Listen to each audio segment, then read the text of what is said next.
이번엔 재산세 완화로 어느 정도 의견이 좀 수렴된 가닥이 잡힌 민주당 부동산 규제 완화책 정리해 보도록 하겠습니다.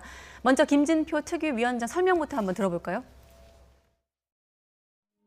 지방세 과세 기준일이 6월 1일이기 때문에 일단 5월 말에 발표할 수 있는 것은 합의가 그때까지 되고 당정협의가 이루어진 것은 5월 말에 분명히 발표하고 그때는 여러분에게 상세하게 여러분이 쓰기 싫다 그래도 듣기 싫다 그래도 상세하게 찾아다니면서라도 홍보를 하겠습니다. 근데 지금은 무슨 질문을 하셔도 내용에 관한 답은 들 수가 없는 점 그걸 좀 이해해 주시면 고맙겠습니다. 저희가 토론을 할 때에 토론에서 대안 발굴해서 좀 더 효율적인 방법이 되려고 제가 제목만 적어가지고 자문위원들께 이런 주제로 토론을 해 주시죠 하고 드렸더니 근데 어느 언론에서 뭐라고 썼냐 하면 김진표가 던진 5가지 대안 뭐 이렇게까지 보도를 쓰실 정도로 관심이 높은 건 이해를 하는데요. 그 외에도 사실은 한 10몇 가지의 대안을 놓고 계속 다양한 토론을 지금 하고 있습니다. 그래서 여러분이 좀 이해해 주시고 조금만 더 기다려 주시고 데스크에도 그렇게 보고해 주시면 고맙겠습니다. 네, 김진표 위원장. 아무래도 좀 언론 보도에 민감한 것 같기도 하고 또 당내 어떤 토론 과정에 굉장히 좀 신중한 접근을 좀 하고 있는 것처럼 보이는데 앞서 다양한 토론이 있다고 설명을 했거든요. 사실 지금 재산세 감면 부분도 어느 정도 가닥이 잡혔다고 이제 보도가 나가고 있습니다만은 또 전체 회의에서 반대 의견도 좀 적지 않다 이런 보도까지 곁들여지면서 좀 의견 조율이 쉽지 않아 보여요. 네, 일단 뭐 재산세 부분은 불가피한 측면이 있을 것 같아요. 지금 부동산 특히 이제 아파트 가격이 지난 3, 4년 동안 굉장히 많이 오른 상태인데 이것이 그대로 반영될 경우에 상당히 이제 부담으로 그리고 재산세 기준이 다른 이제 4대 보험이라든지 이런 것까지 다 연관이 되잖아요. 네. 그러다 보니까 이른바 이제 중산층들, 이 중산층에게 타격이 굉장히 크다. 이런 논리들이 있기 때문에 감면 구간을 갖다가 9억까지 확대하는 거는 뭐 좀 청와대에서도 어느 정도 양해가 된 게 아니냐. 뭐 이런 이제 반응들이에요. 뭐 야당에서 이거는 적극 환영하는 입장이니까 이 부분은 별 이견이 없을 것 같습니다. 네. 다만 이제 재산세 기준이 완화가 되면 그럼 종부세는 왜 안 하느냐 이 얘기가 또 나올 수밖에 없는 거예요. 네. 그래서 이제 사실은 뭐 일가구만 가지고 있는데 집값 오른 걸 하고 어떡하라는 얘기야. 나 수입 없고 그냥 집 한 채만 있는데 지금 돈이 없는데 어떻게 내냐. 그럼 집 팔아서 세금 내냐. 네. 이런 이제 목소리가 이 소위 재산세 기준을 완화해야 된다. 이런 이제 주장으로 연결이 되는 건데 여기에 대해서는 반론이 상당히 많아요. 왜냐하면 이 종부세 대상 건물이 전체 종부세 완화에 대해서 그렇죠. 종부세 완화에 말씀하시는 거죠? 대해서 이게 전 국민의 전체 건물의 3.7%밖에 안 된다는 거예요. 그리고 아직도 대한민국에는 무주택자가 50%나 되는데 이 3.7%를 위해서 감면을 해줘야 되느냐 이런 부자 감세 논란이 있는 거죠. 민주당 지지층 또 민주당의 이제까지 입장에서 보면 굉장히 뼈아픈 대목이고요. 그렇게 보니까 이 부분은 그렇다고 안 고칠 수는 없는데 고치긴 고쳐야 되는데 원칙을 훼손해서는 안 된다. 이런 이제 그 사이에 묘수를 찾는 게 굉장히 힘든 것 같아요. 네. 그 중에 하나 나오는 게 일주택자들은 그러면은 지금 수입이 없을 경우에 납부를 좀 유예해주자. 나중에 팔았을 때 그때 이제 세금을 내는 걸로 밀린 세금을 내는 걸로 뭐 이런 얘기까지 지금 나오고 있습니다. 네. 뭔가 좀 이런 묘수들을 갖다가 지금 찾아내는 이런 것들이 부동산 특위에서 좀 활발하게 좀 논의가 돼서 어쨌든 현실적으로 수입이 있는 곳에 즉 자산이 증가한 것에 대해서 세금을 내긴 내야 되겠지만 당장 소득이 없는 1주택자들 같은 경우에 뭔가 좀 이후에 낼 수 있는 그런 방안들이라든지 뭔가 좀 유동성 있는 그런 방안들을 민주당이 좀 적극적으로 찾아야 되는 상황이 아닌가 싶어요. 네, 아무래도 이제 부동산 정책은 뭐 다 아시다시피 재보선 이후 민심을 반영했다고 이제 볼 수도 있고 또 말씀하신 대로 개혁 후퇴라는 어떤 측면에서 비판을 받고 있는 문제이기 때문에 좀 갑론을박이 치열해 보이는데 삼선 의원들도 쓴소리를 하기도 했고요. 뭐 뒤죽박죽이다 이런 좀 표현도 나왔는데 이 같은 어떤 이를테면 엇박자 어떻게 좀 조율할까요? 지금까지 나와 있는 모습만 보더라도 부동산 정책에 대한 혼란에 대한 비판은 피해갈 길이 없습니다.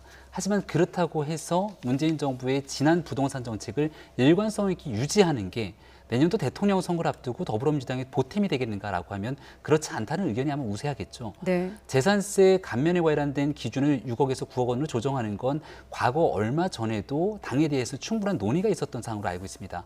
결국 청와대의 의지가 워낙 강경했던 터라 6억으로 확정된 것 아니냐 이런 얘기들까지 나왔던 상황인데요. 지금 4.7 보궐선거 이후로 나타나고 있는 민심의 추이를 반영한다면 대통령과 청와대가 주장하고 있는 부동산 정책 기조의 일관성보다는 오히려 국민의 민심에 맞추어서 움직여야 되는 것 아니냐는 당심에 조금 더 무게추가 기울지 않을까 이런 상황이 이루어질 수 있겠는데 다만 재산세에 대한 기준이 완화한다 그래서 공시지가는 급격하게 상승하고 있는 문제이기 때문에 결국 앞서 말씀하셨던 건강보험을 비롯한 각종 여러 가지 뒤따르는 조치들은 이 공시지가에 같이 연동이 돼 있습니다. 네. 재산세의 기준을 일부 완화시켜 준다고 과연 성남 민심들이 좀 조정될 수 있을 것인가에 대한 문제가 하나 있고요. 두 번째는 종부세에 대한 기준, 해당 주택이 굉장히 적다라는 표현을 주셨지만 네. 이걸 전국의 기준이 아니라 서울의 기준으로 놓게 보면은 10%가 훌쩍 넘는 가구들이 또 대상이 되기도 합니다. 서울의 기준으로 봤을 때는 말 그대로 소득이 아예 없는 상태 속에서 종부세를 부과해야 되는 그런 가정들까지도 상당한 상황이기 때문에 이 내용을 두고도 당과 청와대 간의 마지막 순간까지 치열한 갈등들이 노정되지 않을까 이런 생각이 듭니다. 네, 사실 지난 인사청문 전국 이후 이제 송영길 대표 체제에서 어떤 또 리더십이 시험대에 오른 부분이 바로 부동산 정책인데 또 송영길 표 부동산 대책들도 있습니다. 좀 구체적으로 하면 뭐 LTV 90%까지 완화한다는 내용이 있고 또 집값 지금 화면에 나가고 있죠. 6%만 내면 누구나 자기 집을 살 수 있도록 물론 이제 무주택자에 한해서란 단서가 있겠습니다만 이 부분들은 좀 어떻게 될까요? 뭐 LTV 같은 경우 물 건너갔다는 보도도 나오고 있던데요. 네. 그러니까 이제 금리가 이제 향후에 인상될 경우에 이렇게 빚을 많이 내서 집을 살 경우 그 부담이 이제 고스란히 서민들에게 온다. 이런 측면에서 비판적인 시각이 좀 있는 것 같아요.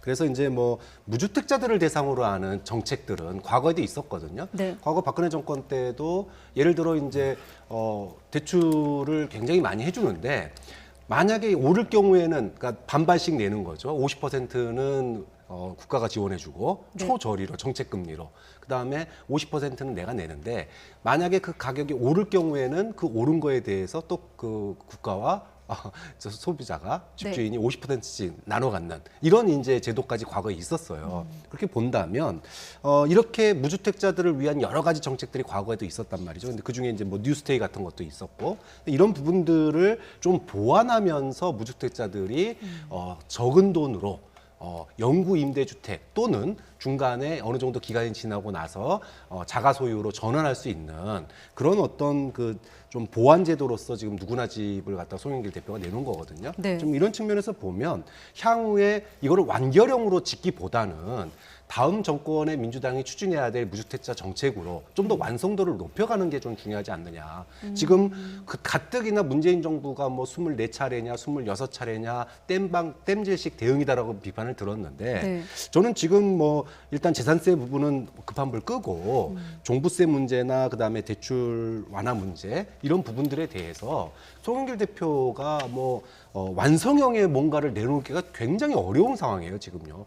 이런 정책을 펼칠 경우에 반대급부의 목소리들, 뭐 예를 들어 예를 들어 뭐 대출을 갖다가 하면은 또 대출에 대한 문제기가 나오고 그 다음에 LTV 종부세를 갖다가 올리면은 그러면은 무주택자들은 뭐냐 이런 얘기가 나오기 때문에 이런 누구나 집처럼 좀 더 완성도가 높은 정책을 위해서는 네. 방향성만 정하고 그 방향성을 가지고 차기 정권에서 민주당이 추진할 그런 부동산 정책으로 가다듬는 게 좀 민주당 그 송영길 대표가 리더십을 훼손당하지 않으면서도 이렇게 분열적인 갈등보다는 서로가 머리를 맞대는 그리고 당이 후보들을 주도하는 이런 모습을 보일 수 있는 거 아니냐. 좀 그런 점에서 송영길 대표가 너무 조급하게 하지 말라. 오히려 완성도를 높이는 게 지금으로서는 더 중요할 수도 있겠다. 좀 그런 조언을 하고 싶습니다. 네, 알겠습니다.